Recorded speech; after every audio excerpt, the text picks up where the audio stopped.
በኢትዮጵያ ምድር ላይ ዜጎች አይደፈሩም።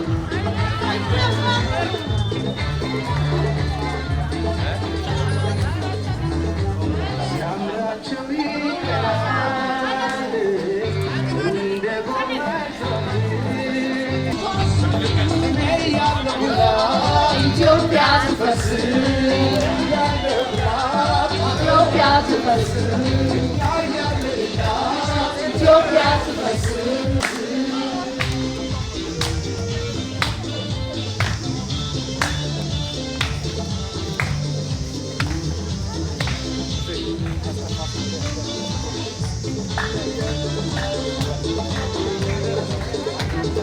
ጀግና መሪያችን ለጠቅላይ ሚኒስትር ዶክተር አብይ አህመድ አሊ፣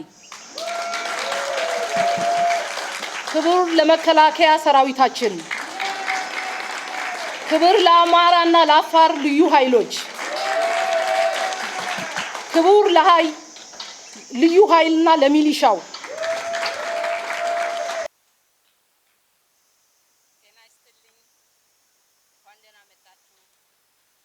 ኡጋንዳ የኢትዮጵያ ኮሚኒቲ አባላት ወንድሞቻችን ኤርትራውያን በሚገኘው በኢትዮጵያ ኤምባሲ ስም አቀርባለሁኝ። አጭር ንግግር አደርጋለሁኝ። ሲስተር የፕሮግራሙን ዓላማ ይዘት በደመቀ አቅምን በሚያነሳሳ ሁኔታ ነው ያቀረበችልን። የኔ መልእክት የሚሆነው በእንግሊዘኛ ነው። ይሄም የሆነበት ምክንያት አድሬስ የምናደርጋቸው እዚህ ያሉ የሚዲያም ተቋማትም ሌሎች ወንድሞቻችን ስለሚኖሩ ሲስተር ከተናገራችሁ ግልባጭም ስለሆነ ብዙዎቻችን አንደርስታንድ ስለምናደርግ አቀላቅዬ ሜሴጁን እንዳደርግ ከመጀመሪያው በዚህ መልኩ ስለሆነ የተስማማ ነው። ይሄንን ፈቃዳችሁ እንዲሆን እናንተን እጠይቃለሁ። እንግዶቻችንን አድሬስ አድርጋለሁ። ሁላችሁም ለዚህ ኢምፖርታንት ኢቨንት and show your solidarity, especially our brothers and sisters in Uganda and Eritrea, to the people of Ethiopia, particularly to the Ethiopian community here in Uganda. The people of Ethiopia and the friends of Ethiopia, in those of thousands, now in millions, gathered inside and across the globe to show support to the Ethiopian Defense Force and its fight against TPLF in the northern region of Ethiopia. They marched as they sang song of liberation and call on the international community, including media, to insist for meddling in the internal affairs of our country. TPLF leadership brutally ruled the country for 27 years. During this period, they plunged Ethiopia into multi-faced and complex social, political, security and economic problems. I don't want to go in details, as you know, every detail of the activity that we faced for the last years.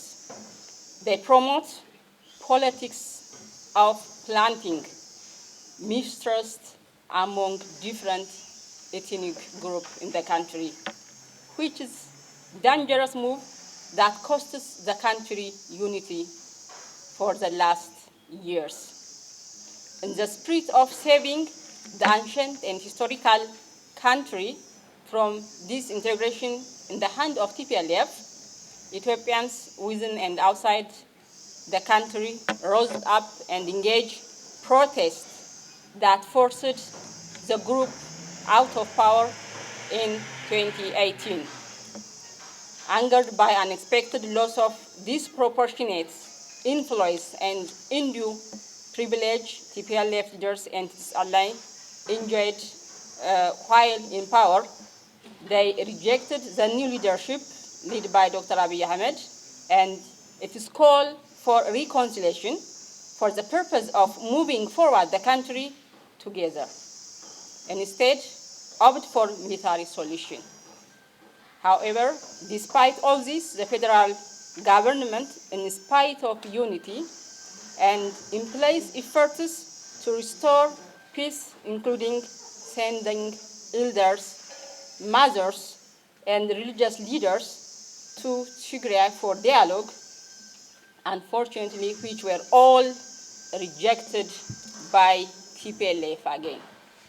We have to remind the international community, the Ethiopian government, the Ethiopian effort for peace reconciliation. But unfortunately, all extended hands are rejected by TPLF.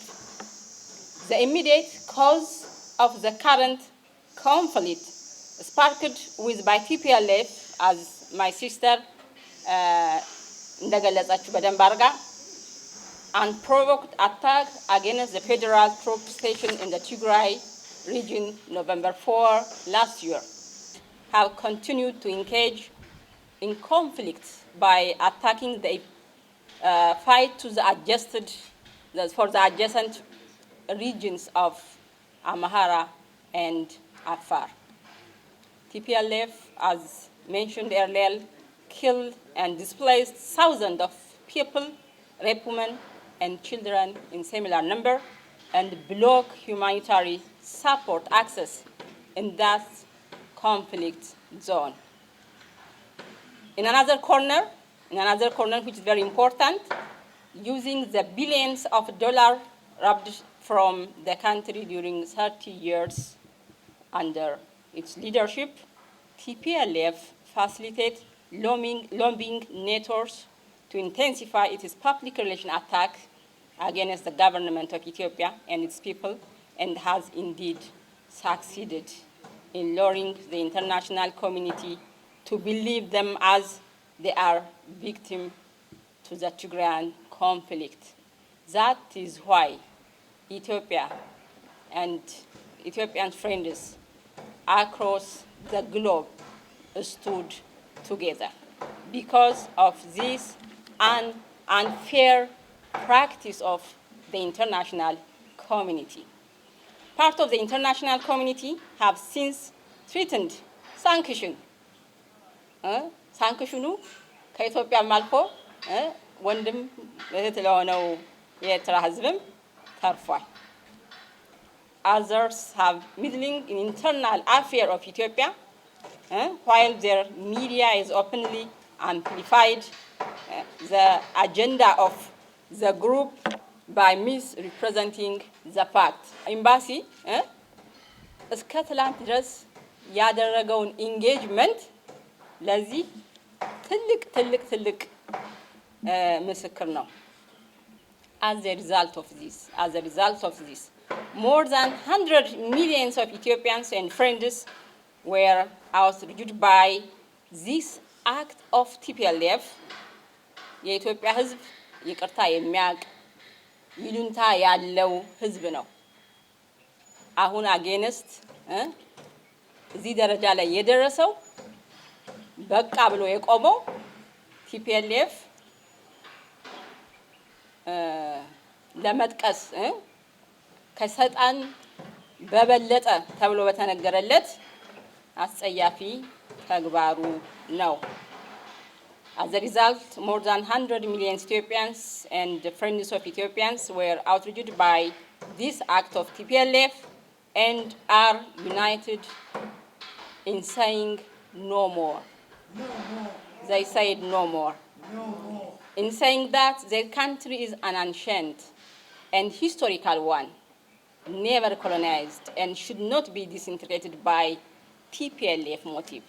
አባቶቻችን ከአፍሪካ ብቸኛ ነፃ ኮሎናይዝ የተባለችውን አገር ነታችን ምልክት ናት ያሉላትን ዛሬ በእኛ ጊዜና በቲፒኤልኤፍ ሞቲቭ ዲስኢንቲግሬት ልትሆን አትችልም ብለው ኢትዮጵያውያን በአንድነት በቃ ብለው ቆመዋል። That of disintegrate by TPLF motive, and not only that, by its supporters. Ethiopians now across the globe emphasizing that no amount of internal and foreign threats, pressure, and propaganda will deprive them from standing with the government and pushing for united Ethiopia. አሁን በኋላ ምንም ኢትዮጵያውያንን የሚያቆማቸው ነገር የለም። Currently, thank you, with our Prime Minister Abiy Ahmed, can prove that the contribution of diaspora to the development of the country where they live and that of origin is positive and outshine everywhere these days. This is a big capital for the country. As part of the global diaspora effort, the Ethiopian community in Uganda, I am particularly proud of all the work and of your achievement in terms of supporting your people, your Ethiopian, financially, morally. I don't forget, especially when the time of COVID, when the time of the attack of our defense force. ይሄ በእውነቱ እኔ ሁሌም የምመሰክረው ነው። በኡጋንዳ ያለ ኢትዮጵያ ኮሚኒቲ ሰሞኑን ትላንት የሰማነው ያቶ ሸቴና የልጃቸው ታሪክ ይሄንንም ያስገነዝባል። And second, rehabilitate and construct the different infrastructure destroyed by TPLF. Therefore, I wish to the diaspora effort every success in this and in your future activities. We in the embassy, as the head of mission, will be following closely the result of your work and provide any support. The Uganda community we have task force. No more! No more!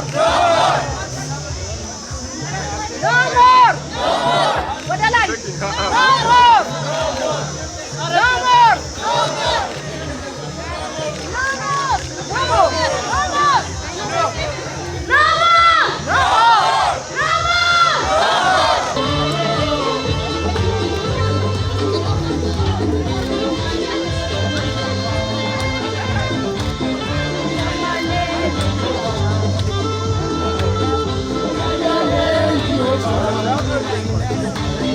Yeah, yeah, yeah,